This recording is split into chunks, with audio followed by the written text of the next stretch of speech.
Hello viewers, நான் தான் உங்கள் லெஜெண்டரி டிரைவர். இன்றைக்கி நம்ம வந்து கொஞ்சம் ரிஸ்க்கும் கலந்து பெஸ்ட் ட்ரைவ் பண்ணலான்ட்ருக்கோம். பிகாஸ் இன்றைக்கி நம்ம ட்ரைவ் பண்ணுற ஏரியாவில் கல் உருண்டு விழுறதாக நியூஸில் போட்டிருந்தாங்க. இருந்தாலும் நம்ம இந்த ட்ரைவ் பண்ணி தான் ஆகணும். பிகாஸ் இந்த ஊர்லேருந்து அந்த ஊருக்கு போகணுன்னா பஸ்ஸில் போய் தான் ஆகணும்.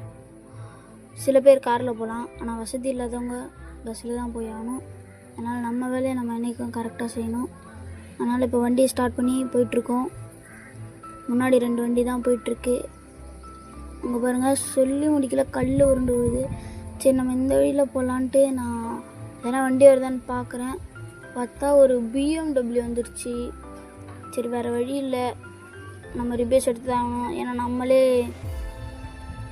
நம்மளோட ரோட்டில் போகாமல் இந்த சைடில் போகிறதுனால நம்ம தான் பொறுமையாக நிதானமாக போயாகணும். யாரும் வராலன்னு நான் பார்த்துட்டு போயாச்சு. இன்னும் கொஞ்சம் லேட்டாக வந்திருந்தால் அந்த வண்டியில் நம்ம இடிச்சிருக்க வேண்டியது தான். அவ்வளோதான், பஸ் ஸ்டாண்ட் வந்துருச்சு. இதுக்கப்புறம் அந்த ஊருக்கும் இந்த ஊருக்கும் போக வேண்டியது தான்.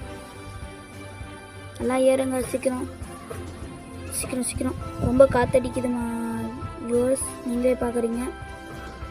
ஏன்னா இது மலை டாப்புன்றதுனால ரொம்ப காற்றடிக்குது. அதுதான் பேசஞ்சர்ஸ் ஏறியாச்சு. நம்மலாம் வண்டி ஸ்டார்ட் பண்ணியாச்சு, போயிட்டுருக்கோம்.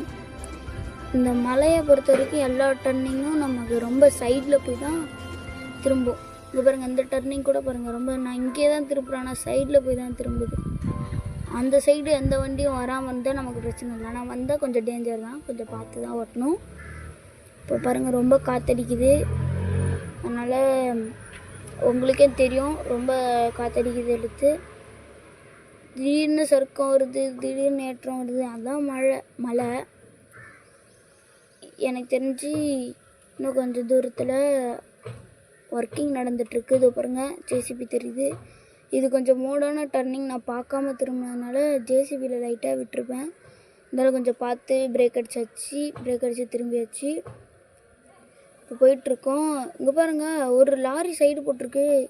லாரிக்கு என்னாச்சுன்னு தெரில, டிரைவருக்கு எதுவும் ஆகாமல் இருந்தால் சரி. இங்கே பாருங்கள், எல்லா டர்னிங்கும் இதே மாதிரி தான் இருக்குது. வேறு வழி இல்லை, நம்ம திருப்பி தான் ஆகணும். இங்கே நிறைய வீடு இருக்குது. எனக்கு தெரிஞ்சு இங்கே தான் பஸ் ஸ்டாண்ட் இருக்குன்னு நினைக்கிறேன். ஆமாங்க, இங்கே தான் பஸ் ஸ்டாண்ட் இருக்குது. இந்த மாதிரி நீங்களும் ட்ரிப்பு போயிருந்தீங்கன்னா மறக்காமல் கமெண்ட் பண்ணிவிடுங்க. அப்புறம் நம்ம புது பஸ் வாங்கணுன்னா சப்ஸ்கிரைப் பண்ணுங்கள். மறக்காமல் அந்த பெல் ஐக்கானையும் கிளிக் பண்ணிவிடுங்க.